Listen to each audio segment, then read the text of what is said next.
welcome back to my channel with the Beck. Today I'm going to show you how to make this beautiful zigzag stitch, and this is part of my Sparkledog Soiree cowl. So if you're interested in doing that, please check the description for the dates and all that, and let's get started to make this panel. Now this panel is made with a 4.5mm hook, which I have misplaced. Here we go. And DK weight yarn. I have Lion Brand Pound of Love in black, and I have some Lion Brand Mandala, which I have split into the separate colors. That's my choice. You don't have to do that. You can just do your row and then let it change as it goes, but I chose to switch colors. You can make this in different widths. You can do a whole blanket of this. You can do just a scarf with this. But basically, you are going to make a panel of this stitch and sew it to the other panels if you're doing a blanket. If you're doing a different type of project, like a cardigan or something that you just want to use the stitch in, the repeat is chain 4 and you add 2 once you get the length you want. So to show you what that looks like, I'm going to show you. Basically, you make your slip knot and count to 4 over and over. So you would start 1, 2, 3, 4, 1, 2, 3, 4, 1, 2, 3, 4. And keep doing that until it's as wide as you like. I like to put my thumb on my previous stitch, and then that way I can just double check that I've only done 4 and then continue.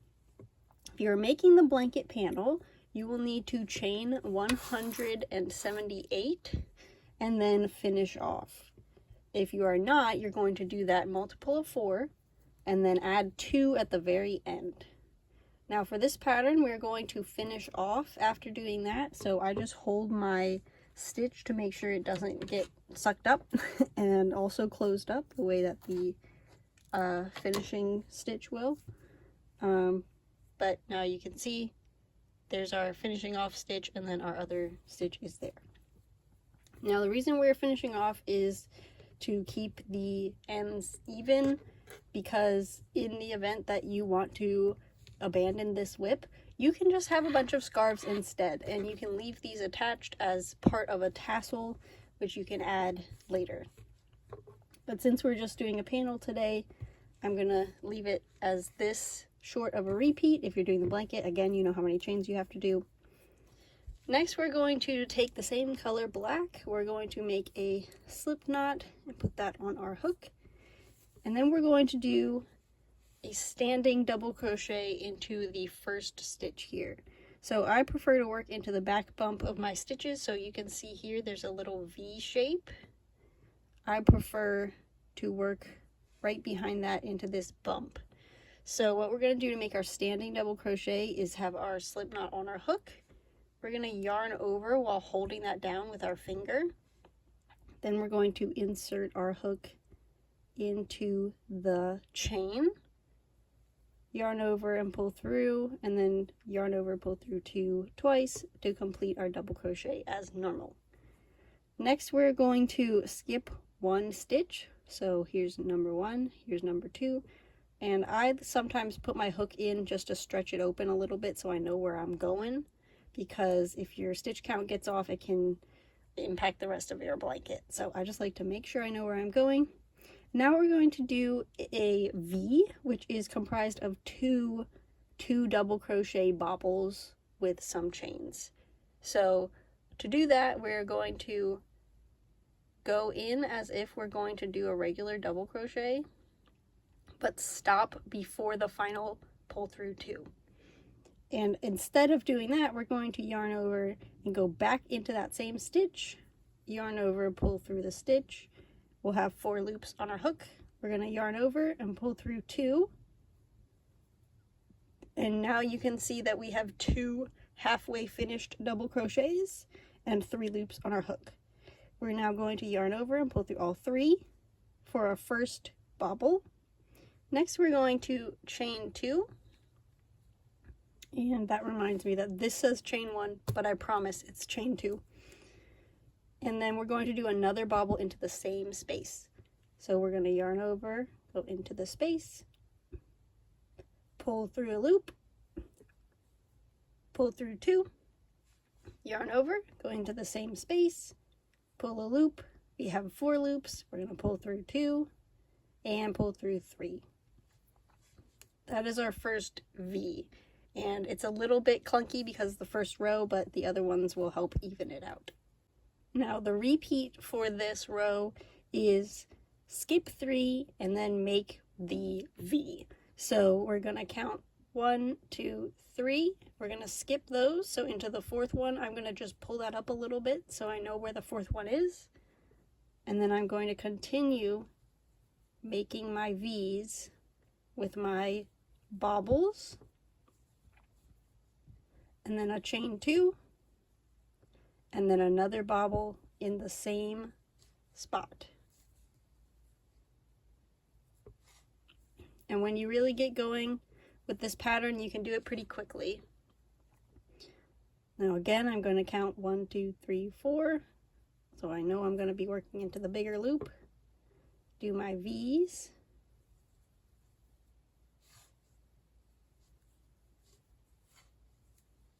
My chain 2,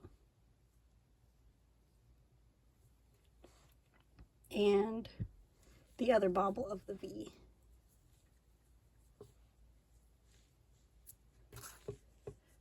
So you can see that the bobbles that are going into the same chain have chains between them. The ones that are going into different chains do not. And that will keep our work at a multiple of 4 plus 2 so that our panel stays straight. I'm going to go ahead and complete the rest of mine until I have 3 stitches remaining, and then I will check in. Alright, I have 3 stitches remaining here. It's a little bit hard to see and they kind of scrunched up, but trust me, there are 3 there. I'm going to now yarn over and go into the final stitch here and complete a normal double crochet like so. And that is our first row done. I'm going to finish off right here, and I'm going to cut my yarn. Again, I'm going to leave a bit of a tail because just in case this ends up as a scarf, I would want long tails to put into my tassels. But since this is a sample, this is all we have. Alright, so now we're going to turn our work. You can choose not to, but for me, for this pattern, I chose to turn my work. And then we're going to get our other color here. Now, for the repeat row here, it's pretty much the same, except we'll be working into these chain spaces instead of one chain. So I'll show you how that works now. I'm going to take my second color and make a slip knot, put that on my hook, and complete a standing double crochet in the very first stitch.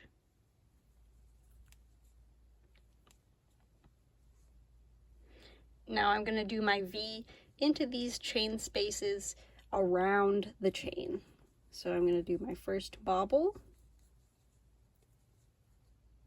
I'm going to chain 2. And I'm going to do another bobble into that same chain space. Now I'm going to skip these 2 stitches down here. I'm going to do a bobble into the next chain space, a chain 2, and then one more bobble like so. And then I'm going to just continue that to the end of my row.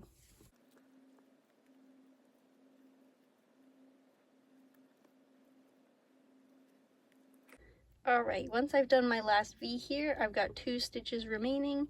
I'm just going to skip this first one and do a normal double crochet into the final one, and then finish off.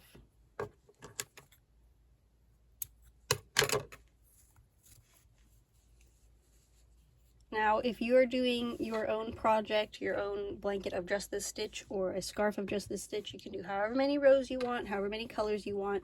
But for the Sparkledog Soiree blanket, we're going to do 13 total rows, and we're going to alternate black with 6 rainbow colors. So I just did the pink. My next row would probably be black, and then I would do orange, black, yellow, black, green, black, blue, black, purple, black for 13 rows. But that is how you do the stitch. And if you're interested in doing the cowl with us, please feel free to check out the description or the Ravelry page for details on that.